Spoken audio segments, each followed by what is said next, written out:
Knicks Nation, today is Tuesday, the 11th day of June 2024. We're about 2 weeks from the NBA draft, and so we're continuing to look at players. And I have to give some of you in my Knicks Nation some credits. I forgot who it was, but somebody came up with the name Bobi Klintman. Now, I had looked at him briefly a while ago, and I was not impressed, but I took a second look.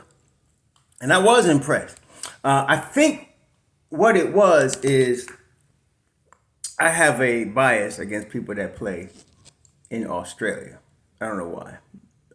But yeah, there's that. And so I said, let me take another look. And I did. I took another look at him. And you know what?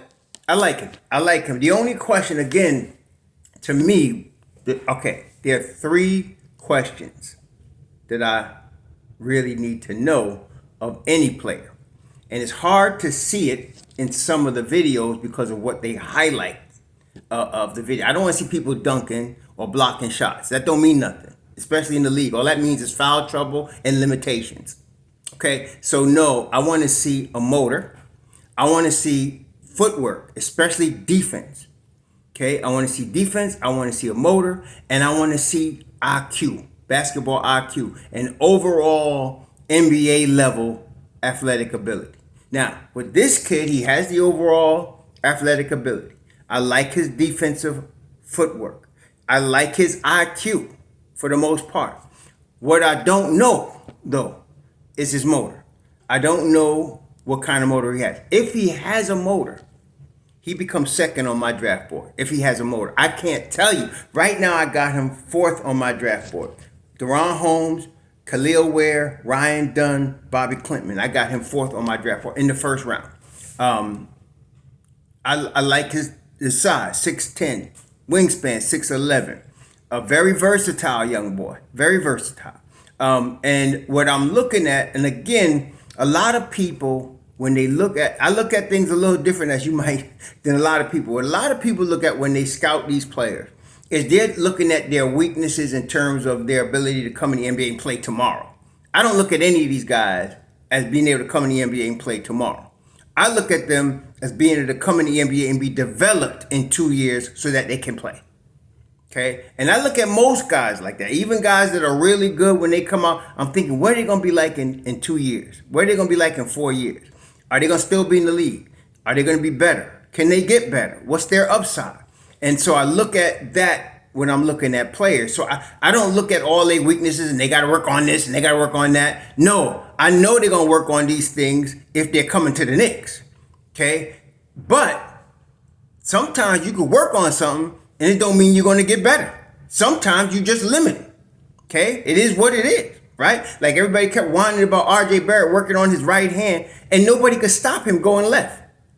So what do you need to work on it for? And he could go right as needed. So that's the kind of thing I'm looking at. So I'm trying to, with this kid, he's got a lot. Matter of fact, overall, I feel like this is a weak draft. And when I say a weak draft, it's weak at the top. I don't like the top of this draft. I don't like all of the names at the top of this draft. And so this is a perfect draft for the Don. It's a perfect draft because you could get good value. And this is the thing. I don't see any marginal difference between the top of this draft and the bottom of the first round. I don't see any marginal difference. And the reason, one of the reasons is parity. Parity is at an all-time high in NBA basketball. What do I mean by parity? Teams are more closely aligned. Players are more highly developed. And more players are figuring out ways through scientific ways that they of working out, eating, and all of that. They're figuring out ways to get the most out of their abilities. Okay, everybody wants them NBA dollars, and so when a kid is trying to become live his dream, to get in the NBA, he's doing everything he can. Sometimes there's no more. Well, he's going to come to a point where there's no more upside. Okay, you're going to get to the ceiling and that's it. And you want to maintain at that level. For example, Josh Hart. Josh Hart's at his ceiling right now. But that's plenty good enough. He don't need to get better. He's good at what he does. There's a lot of guys like that. They got the most out of their ability, the most out of their talent, and they are where they are eventually, right? But there's guys with upside. So, for example, on Tankathon, they keep putting this kid, what's this boy's name? Terrence Shannon for the Knicks to pick. It's the dumbest. It's a total indication that you have no idea about who the Knicks are, what they're looking for, and what they've developed. Terrence Shannon is in court right now for rape. Since when the hell the Knicks are going to draft somebody like that? I'm not saying he's guilty of it, but your name is involved with a rape case.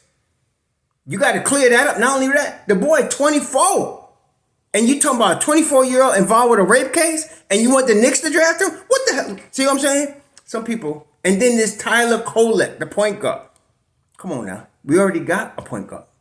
We got 2 point guards. Matter of fact, we got 3 point guards. We got, of course, Brunson. We got Deuce. And then we still dealing with Rokas Jokubaitis. We dealing with all of them. So what the hell we need another point guard for? No.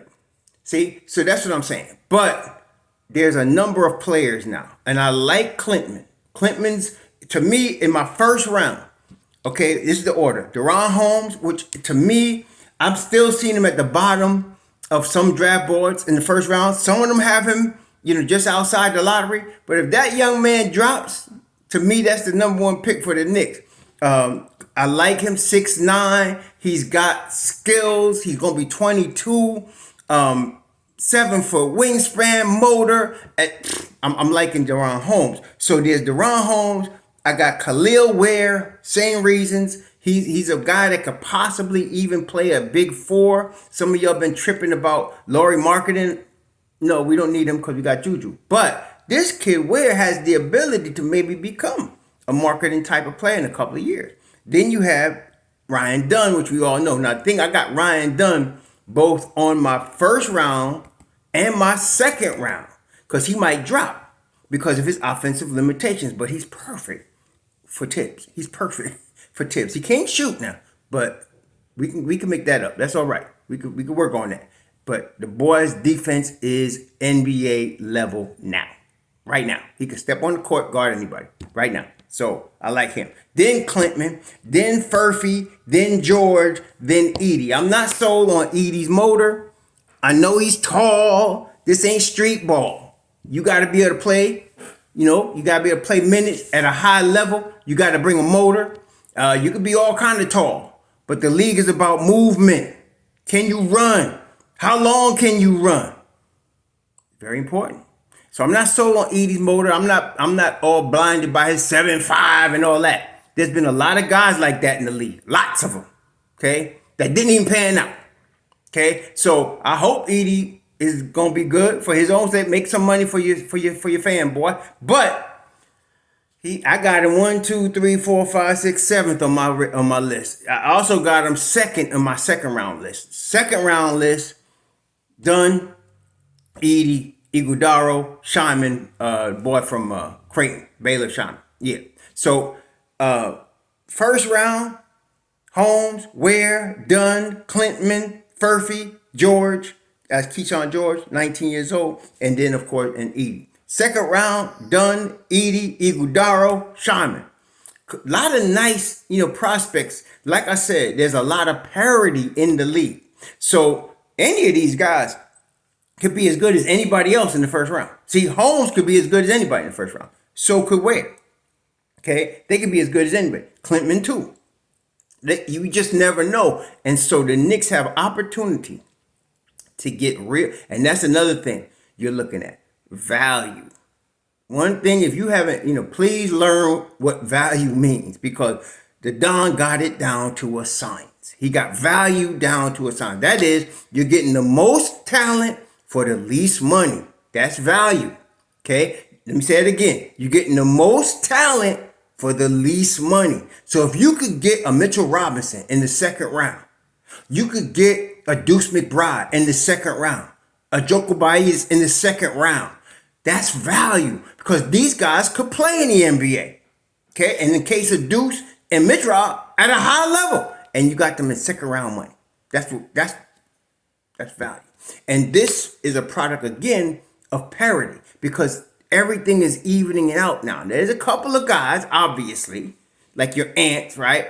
Your Doncic that are just, basketball prodigies, virtuosos. That's going to come around once in a while. Okay, you're going to get guys like that. But 99% of the time, you're not getting that. 99% of the time, you're looking for a guy that could play in the league, has some, he's going to be bigger, stronger, faster than the average human. But in terms of the other 300 or 400 guys in the NBA, there's a battle between them. And you want something to stick out, and you want something that could develop. And, that's what we're looking at. So Klintman has upside. Ware obviously has upside. Holmes has upside. Dunn is limited, in my view, in his upside. But as a defender, if the Knicks could get him to 33%, I'm not even talking about league average. Right now, he's 20%. If you can get him to 33% from three and 70% from the line, and that's a big, giant if, y'all, you really got something right there. Because the defense, Tom Thibodeau could put him on all 4 out of 5, maybe even 5, depending on who the center is. He could definitely guard 4 players on the floor, and that's why I like him. I also feel the same way about Iguodala, who's nobody has him anywhere near the first round, and that's cool. I like his length. I like his footwork on defense. I like his IQ. I love his motor. And so, to me, a guy like Iguodala, we could get him dirt cheap in the second round. That's value. Now, Klintman, again, Klintman right now, I like his upside. Klintman is now 21 years old. He's not going to be 22 to the end of next season, so he's really legit 21.